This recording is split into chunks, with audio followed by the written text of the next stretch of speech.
વડોદરાથી સમાચાર વગર વરસાદે વડોદરામાં પડ્યો ભૂવો। ગોરવા વિસ્તારમાં 10 ફૂટ ઊંડો ભૂવો પડ્યો। આશીર્વાદ સોસાયટી પાસે રસ્તો બેસી જતા લોકોને હાલાકી પડી રહી છે। અગાઉ નાનો ભૂવો પડ્યો હતો ત્યારે રજૂઆત કરાઈ હતી। રજૂઆત ધ્યાને ન લેવાતા મહાકાય ભૂવો ત્યાં જ પડ્યો। લોકો પરેશાન થઈ રહ્યા છે કેમ કે ખૂબ મોટો ભૂવો પડ્યો। 10 ફૂટ ઊંડો ભૂવો પડતા અહીંયાથી પસાર થતા લોકો હોય કે પછી આસપાસમાં સોસાયટીમાં રહેતા સ્થાનિક લોકો હોય તમામ પરેશાની ભોગવી રહ્યા છે।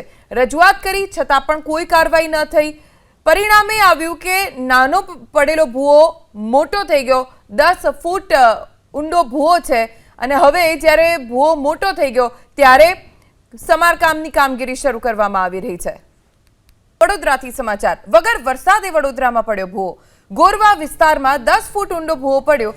આશીર્વાદ સોસાયટી પાસે રસ્તો બેસી જતા લોકોને હાલાકી પડી રહી છે। અગાઉ નાનો ભૂવો પડ્યો હતો ત્યારે રજૂઆત કરાઈ હતી। રજૂઆત ધ્યાને ન લેવાતા મહાકાય ભૂવો ત્યાં જ પડ્યો।